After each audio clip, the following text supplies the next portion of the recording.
اعوذ باللہ من الشیطان الرجیم بسم اللہ الرحمن الرحیم قال فرعون آمنتم به قبل ان آذن لكم ان هذا لمكر مكرتموه في المدينة لتخرجوا منها أهلها فسوف تعلمون لأقطعن أيديكم وأرجلكم من خلاف ثم لأصلبنكم أجمعين قالوا إنا إلى ربنا منقلبون وما تنقم منا إلا أن آمنا بآيات ربنا لما جاءتنا ربنا أفرغ علينا صبرا وتوفنا مسلمين وقال الملأ من قوم فرعون اعتذر موسى وقومه ليفسدوا في الأرض ويذرك وآلهتك قال سنقتل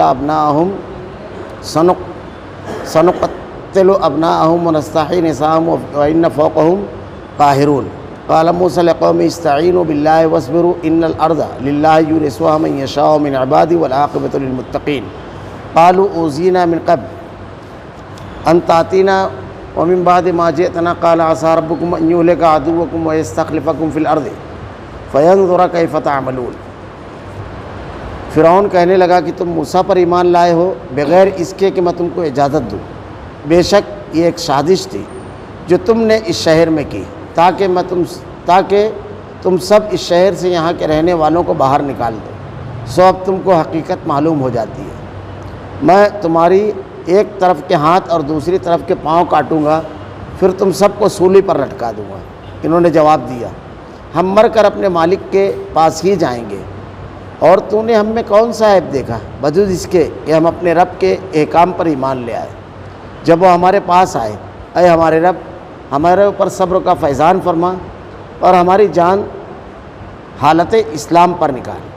اور قوم فرعون کے سرداروں نے کہا آپ موسیٰ اور اس کی قوم کو یوں ہی رہنے دیں گے؟ وہ ملک میں فساد کرتے پھریں اور وہ آپ کو اور آپ کے معبودوں کو ترک کیے رہیں۔ فرعون نے کہا ہم ابھی ان لوگوں کے بیٹوں کو قتل کرنا شروع کر دیں گے اور عورتوں کو زندہ رہنے دیں گے، اور ہم کو ان پر ہر طرح کا زور ہے۔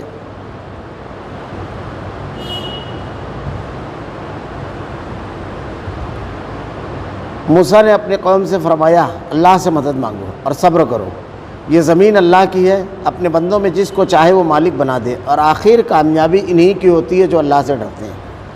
قوم کے لوگ کہنے لگے ہم تو ہمیشہ مصیبت ہی میں رہے، آپ کی تشریف آوری سے قبل بھی اور آپ کی تشریف آوری کے بعد بھی۔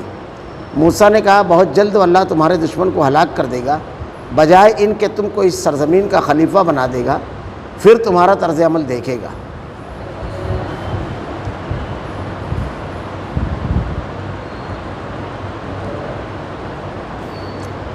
قال فرعون آمنتم به قبل ان آذن لكم ان هذا لمكر مكرتموه في المدينة لتخرجوا منها أهلها فسوف تعلمون۔ فرعون کہنے لگا تم موسیٰ پر ایمان لائے ہو بغیر اس کے کہ میں تم کو اجازت دوں، بے شک یہ ایک سازش تھی جو تم نے اس شہر میں کی تاکہ تم سب اس شہر سے یہاں کے رہنے والوں کو باہر نکال دو، سو اب تم کو حقیقت معلوم ہو جاتی ہے۔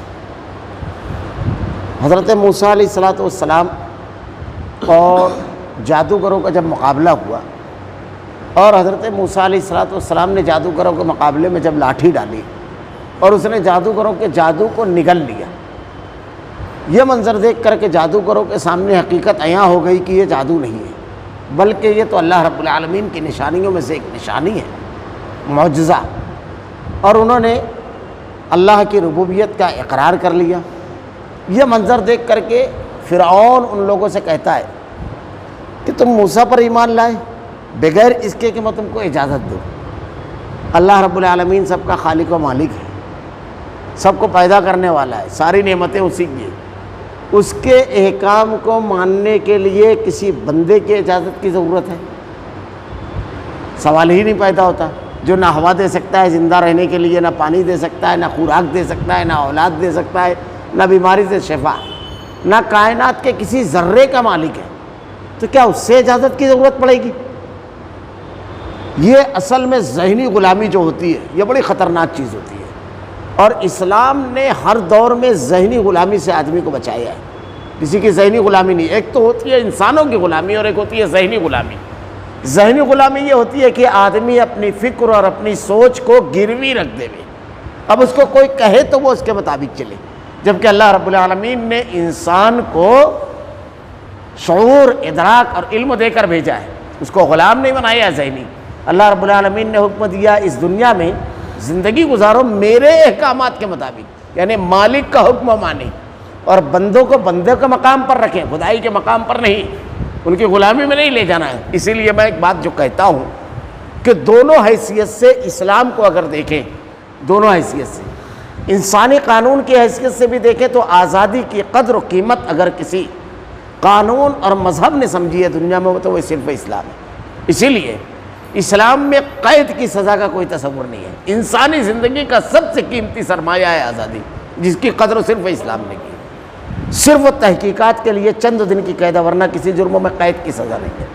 اور اس کے نقصانات میں نے مختلف مواقع پر جب قانون کی بحث سے وہاں پر بیان کیا ہے۔ ذہنی غلامی یہ بہت بدترین شکل ہے جو غیر محسوس انداز میں ہوتی ہے کہ آدمی اپنی شعور و فکر ہو اور اپنے خیال اور سوچ کو کسی اور کے حوالے کر دے۔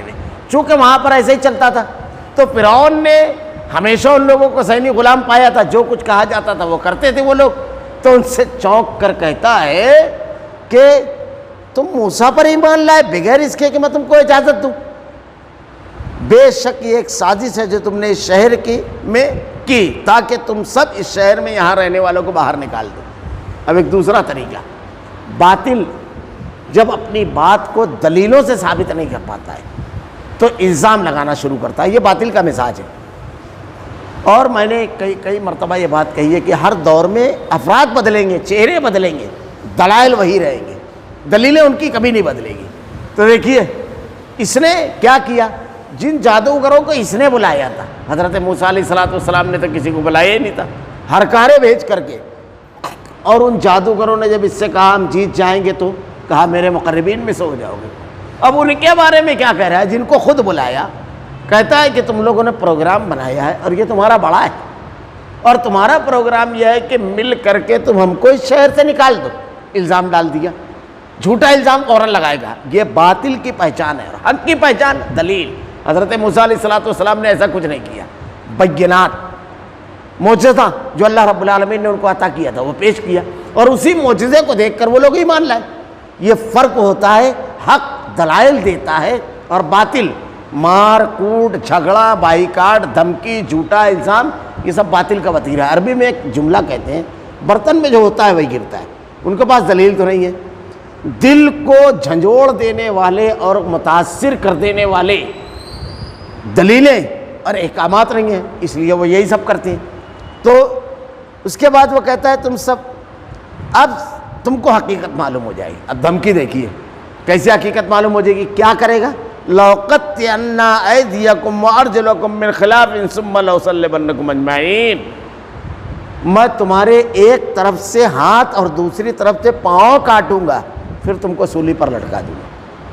کتنی اذیت ناک موت دینے کی بات کہی فرعون نے، کتنی اذیت ناک موت دینے کی بات کہی ان سے، ایک طرف کا ہاتھ ایک طرف کا ٹانگ، اور کہتے ہیں سولی سب سے پہلے فرعون نے چڑھائی۔ بعض لوگوں نے تفسیر میں یہ لکھا ہے کہ یہ پہلے سب سے کام فرعون نے کیا، تو چڑھا دوں گا، انتہائی۔ اب جب اتنی اذیت ناک موت سامنے آئی تو میں نے بارہا کہا ہے توحید کی نعمت یہ ہے کہ خوف کو انسان کے دل سے نکال دیتی ہے۔ خوف نہیں ہوتا ہے توحید جس کے دل میں ہوتی ہے، کیونکہ موحد جانتا ہے اس کائنات پہ ایک پتا بھی اللہ کی مشیت کے بغیر نہیں ہلتا ہے، اور یہ بے خوفی طاقتور ترین حکمرانوں کی آنکھوں میں آنکھیں ڈال کر بات کرنے کی ہمت، شجاعت اور جرأت دے دیتی ہے۔ یہی توحید ہے، اسی کی بنیاد پر آدمی یہ کرتا ہے۔ اب ان لوگوں کے دل میں ایمان اتر چکا تھا، توحید اتر چکی تھی، ذرا دیر میں دیکھیے کیا کہا، جواب کیا دیتے ہیں۔ انہوں نے جواب دیا ہم مر کر اپنے مالک ہی کے پاس جانے والے ہیں۔ قالوا انا الی ربنا منقلبون، موت کے بعد کیا ہوگا، اللہ کے پاس ہی جائیں گے، اور اللہ رب العالمین کے پاس جب جائیں گے تو اس میں ایک جواب ہے کہ تو بھی اللہ کے پاس جائے گا، اور جب وہاں کھڑے ہوں گے تو فَمَن يَعْمَلْ مِثْقَالَ ذَرَّةٍ خَيْرًا يَرَهُ وَمَن يَعْمَلْ مِثْقَالَ ذَرَّةٍ شَرًّا يَرَهُ، ذرے کے برابر بھی اگر کوئی نیکی کوئی کیا ہوگا اللہ اس کو لے آئے گا، کوئی برائی کیا ہوگا تو لے آئے گا۔ اور کیسا انصاف ہوگا وہاں جانتے ہو، اللہ کے نبی صلی اللہ علیہ وسلم نے ایک حدیث بیان فرمائی، بڑی مشہور ہے، کوئی سینگ والی بکری بغیر سینگ والی بکری کو اگر ماری ہوگی تو قیامت کے روز دونوں کو اٹھایا جائے گا۔ سینگ والی بکری کو بے سینگ والی بکری ایک ٹکر مارے گی اور دونوں کو وہیں ختم کر دیا جائے گا۔ اس کا کیا مطلب ہے، جانور اپنا معافی الضمیر، اپنا درد ادا کرنے کی صلاحیت نہیں رکھتا، بے زبان ہم اس کو کہتے ہیں، اس لیے کہ اپنا درد نہیں بیان کر سکتا، اس لیے اس کو بے زبان کہتے ہیں۔ تو جس کے اندر زبان نہیں ہے، اپنا حق مانگنے کی صلاحیت نہیں ہے، اس پر بھی اگر ظلم ہوگا تو وہاں انصاف ہوگا۔ جس کے اندر حق مانگنے کی صلاحیت ہے، جس کے اندر بولنے کی صلاحیت ہے، وہ تو کھڑا ہوگا اللہ کے سامنے کہ رب العالمین اس نے میرا یہ کیا تھا، کیا ہوگا پھر؟ اور وہاں کسی کے ساتھ کوئی ظلم نہیں ہوگا، کسی کے ساتھ۔ اللہ کے نبی نے ارشاد فرمایا قیامت کے روز 2 دفتر پیش کیے جائیں گے، ایک حقوق اللہ کا، ایک حقوق العباد کا۔ حقوق اللہ میں روزہ، نماز، حج، زکوٰۃ، یہ سب چیزیں، اور حقوق العباد میں معاملات۔ اگر آدمی کسی کے ساتھ ظلم کیا ہوگا، کسی کے مال غصب کیا ہوگا، کسی کے ساتھ زیادتی کیا ہوگا، تو ایک قدم بھی آگے نہیں بڑھا پائے گا، اس میں معافی نہیں ہے جب تک کہ معاملات طے نہ کر لیے جائیں۔ تو یا تو اس کا بدلہ دیا جائے گا، اور اگر مالی معاملات ہیں تو وہاں دینے کے لیے دینار و درہم، روپیہ پیسہ تو ہوگا نہیں، تو بدلے میں نیکیاں دی جائے گی۔ اللہ کے نبی کی ایک بڑی مشہور حدیث ہے کہ کچھ لوگ دوسروں کے لیے نیکیاں کرتے ہیں، قیامت کے روز ایک آدمی آئے گا نیکیوں کا پہاڑ لے کر، روزہ، نماز، حج، زکوٰۃ، عمرہ بہت رہے گا۔ جب وہ آ کر کھڑا ہوگا تو لوگوں کی قطار آ کر کھڑی ہو جائے گی۔ ایک آدمی آئے گا کہے گا رب العالمین یہ میری زمین غصب کیا تھا، ایک کہے گا اس نے میرے ساتھ پارٹنرشپ کی اور دھوکہ دیا، اس نے میرا مال لے کر غصب کر لیا، مجھ کو گالی دی، مجھ کو جھڑکا، میرے خلاف سازش کی، سب الگ الگ معاملات ہوں گے۔ اب جب لوگ آ کر شروع کریں گے، لین دین والے جب بولنا شروع کریں گے کس کے ساتھ اس نے لین دین میں معاملات کیے ہیں، تو وہاں پر تو روپیہ نہیں ہوگا، تو اللہ تعالیٰ کہے گا کہ اس کی نیکیاں اس کے بدلے میں دے دی جائیں۔ اب نیکیاں دینا شروع کریں گے، نیکیاں ختم ہو جائے گی لیکن قطار باقی رہے گی۔ اب اس کے بعد اللہ تعالیٰ کہے گا ان کے گناہ اس کے اوپر لادے جائیں، تو کچھ دیر کے بعد وہ گناہوں کا پہاڑ لے کر کھڑا رہے گا۔ یہ وہ لوگ ہیں جو دنیا میں دوسروں کے لیے نیکیاں کرتے ہیں، قیامت کے روز یہ سب دوسرے لے کر کے چلے جائیں گے۔ تو فرعون کے کیا کہہ رہے ہیں؟ ہم مر کر اپنے مالکی کے پاس جائیں گے، تو وہ اور میں دونوں، وہاں سمجھ میں آ جائے گا، وہاں کسی کے ساتھ ظلم نہیں ہوگا، اور تو ظالم ہے تو کیفر کردار تک پہنچے گا۔ اب فرعون کیا جواب، اب دیکھیے اور مزید جواب دیتے ہیں، وما تنقم منا الا ان آمنا بآیات ربنا لما جاءتنا، تو نے ہم میں کون سا عیب دیکھا بجز اس کے کہ ہم اپنے رب کے احکام پر ایمان لائے جبکہ وہ ہمارے پاس آئے۔ اللہ کا حکم جب ہمارے سامنے آیا تو اللہ نے پیدا ہی کیا اپنی بندگی کے لیے، ہمارے سمجھ میں آ گیا، ہم نے اس کو مان لیا، کون سا عیب ہے اس میں؟ اب ذرا سا سوچنے کی بات ہے، کتنا بڑا جواب دیا تھا انہوں نے، تو بندہ ہے،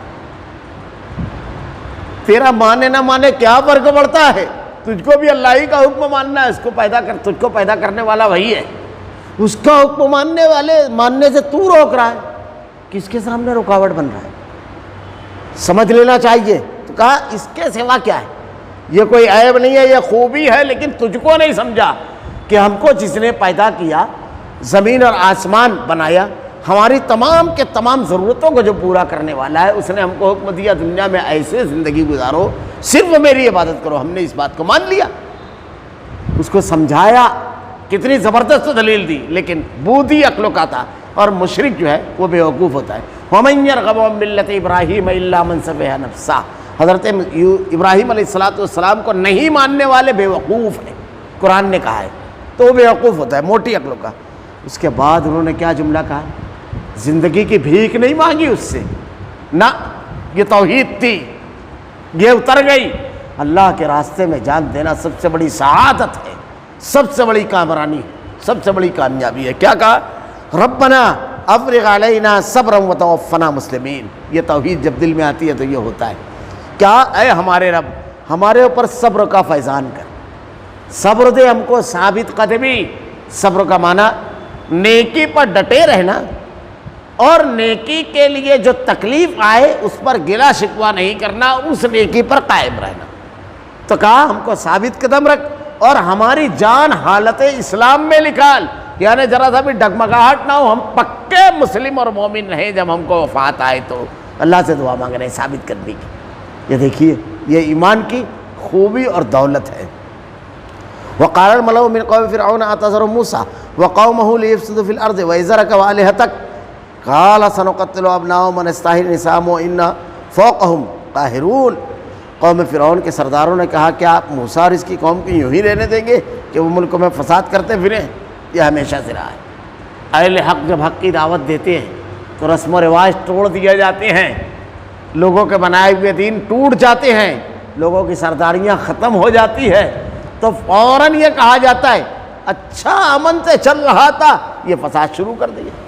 اللہ کے نبی صلی اللہ علیہ وسلم اور انبیاء کرام کو یہی کہا گیا، حالانکہ اصل فسادی وہ ہے جو اللہ کی زمین پر تمام اللہ کی نعمتوں سے سرفراز ہونے کے باوجود اللہ کو چھوڑ کر دوسروں کی بندگی کرتا، اصل فسادی وہ ہے۔ لیکن قرآن نے پہلے پارے میں اللہ تعالیٰ نے کہا وَلَٰكِن لَا تَشْعُرُونَ، ان کو سمجھ نہیں ہے، فساد تو اصل میں یہ برپا کر رہے ہیں۔ اب دیکھیے یہ کیا کر رہے ہیں، اب یہ فسادی کہہ رہے ہیں، اور ان کا دیکھیے وہ آپ کو اور آپ کے معبودوں کو ترک کیے رہے ہیں۔ معبود نہیں، کئی معبود تھے۔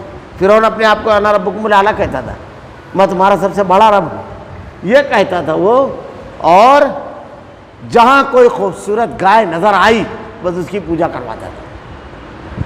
اسی لیے بعض لوگوں نے یہ کہا ہے کہ ہندوستان کے اندر ہمارے ہم وطن جو لوگ ہیں، تو حضرت موسیٰ علیہ السلام کے جو 12 قبیلے تھے یہودیوں کے، اس میں سے ایک بھٹکا ہوا قبیلہ یہاں آیا ہے، اور گائے قابل احترام صرف قبطیوں میں پائی جاتی ہے اور ان کے یہاں پائی جاتی ہے۔ اور حضرت موسیٰ علیہ السلام کو جب دریا پار ہوا تو وہاں پر سامری نے گائے بنائی، تو چونکہ پہلے سے وہ ایک چیز چلی آ رہی تھی، اس کی عقیدت فوراً دل میں ان لوگوں کو اتر گئی۔ اور بھی بہت سارے معبودان باطل تھے، چھوٹے چھوٹے معبود، سب کو انہوں نے معبود بنا لیا تھا۔ بہت سارے خداؤں کو پکارنا، بہت سارے مشکل کشاؤں اور حاجت رواؤں کو پکارنا۔ حضرت یوسف علیہ السلام کہتے ہیں قیدیوں سے، جب خواب کی تعبیر وہ پوچھتے ہیں تو ان کو کہتے ہیں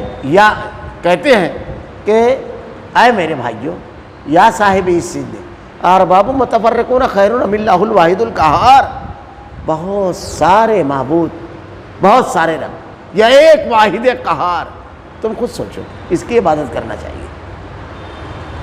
ما تعبدون من دونہ الا اسماء سمیتموها انتم وآباؤکم ما انزل اللہ بہا من سلطان، یہ تمہارے باپ دادا نے یہ نام بنا لیے ہیں، اس کی کوئی دلیل اللہ نے نہیں اتاری ہے۔ اسی لیے اللہ نے کیا کہا، فلا تدعوا مع اللہ احدا، اللہ کو اکیلا کر کے پکارو۔ اللہ کے نبی صلی اللہ علیہ وسلم ایک مرتبہ کسی نے کہا جو آپ چاہیں اور اللہ چاہے، آپ نے کہا جعلتنی للہ ندا، تو نے مجھ کو اللہ کے برابر کر دیا۔ یہ کہ جو اکیلا اللہ چاہے، کبھی کسی کو پکارنے کا نہیں کہا گیا، یہ تو لوگوں نے بنا لیا، اس کی کوئی دلیل اللہ نے نازل نہیں کی ہے۔ یہاں پر یہی بات کہی۔ فرعون نے کہا ہم ابھی ان لوگوں کے بیٹوں کو قتل کرنا شروع کریں گے اور عورتوں کو زندہ رہنے دیں گے، اور ہم کو ان پر ہر طرح کا زور ہے۔ یہ امن پسند لوگ یہ ہیں۔ آج دنیا میں مسلمانوں کو دہشت گرد تو کہا جا رہا ہے نا، اور سب جگہ مسلمان مارے جا رہے ہیں، سب سے زیادہ مسلمانوں کے ساتھ زیادتی ہو رہی ہے، سب سے زیادہ قتل مسلمانوں کے ساتھ ہو رہا ہے، نفرت کا شکار دنیا میں سب سے زیادہ مسلمان ہیں، اور کہا جاتا ہے کس کو؟ ان کو کہا جاتا ہے آتنکی، فسادی۔ یہ تاریخ ہے، پوری تاریخ ہے۔ یہ یذبحون ابناءکم ویستحیون نساءکم وفی ذلکم بلاء من ربکم عظیم، ان کے بیٹوں کو قتل کر دیتے تھے، بیٹیوں کو زندہ چھوڑ دیتے تھے، اذیت ناک عذاب میں مبتلا رکھے تھے، اور کہتے تھے فسادی ہوا ہے، جن کو قتل کیا جا رہا ہے وہ فسادی ہے، جو مظلوم ہے وہ فسادی ہے۔ یہ ہمیشہ ہی رہا ہے۔ اور آپ یاد رکھیے حضرت موسیٰ علیہ السلام کا جو واقعہ ہے اور فرعون کا، بڑی مماثلت ہے ملکی حالات میں۔ دیکھیے حضرت موسیٰ علیہ السلام جس قوم میں مبعوث کیے گئے وہ 20% تھے، بنی اسرائیل، اور مظلوم اور محکوم قوم تھی، یعنی ان کی حکومت نہیں تھی، اور ان کے اوپر جو حکومت تھی وہ 80% تھے فرعونی، قبطی، اور وہ ظالم اور یہ مظلوم۔ اور بنی اسرائیل کے لوگ بگڑے ہوئے تھے، بگڑی ہوئی قوم تھی۔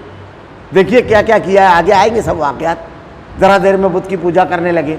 حضرت موسیٰ علیہ السلام کو کہتے ہیں تم اور تمہارا رب جا کر لڑے، جب فتح ہو جائے تو ہم کو آ کر بتا دینا، فقاتل انا ہاؤنا قاعدون۔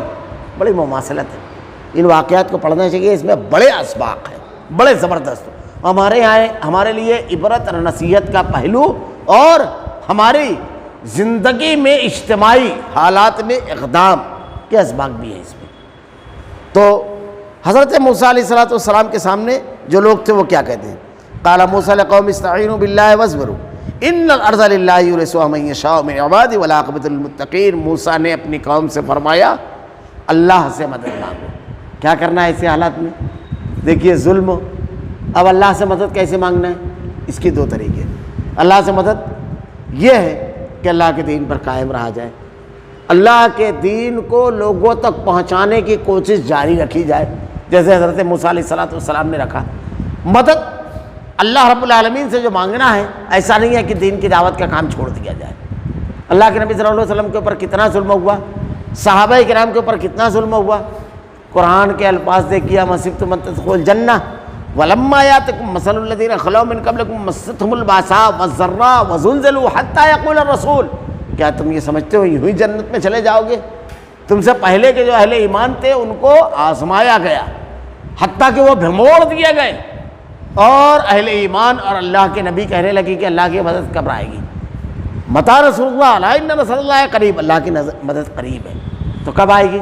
جب ہم اس پر دین پر سختی سے عمل کریں گے، دین کے مطابق اپنی زندگی گزاریں گے اور لوگوں کو دین کی دعوت دیں گے انجام سے بے پرواہ ہو کر کے، اور گلا شکوہ نہیں کریں گے ان حالات میں۔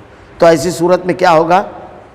اللہ نے کہا، اللہ کے نبی نے ارشاد فرمایا اللہ سے مدد مانگو، صبر کرو، یہ زمین اللہ کی ہے، اپنے بندوں میں سے جس کو چاہے وہ مالک بنا دے وے۔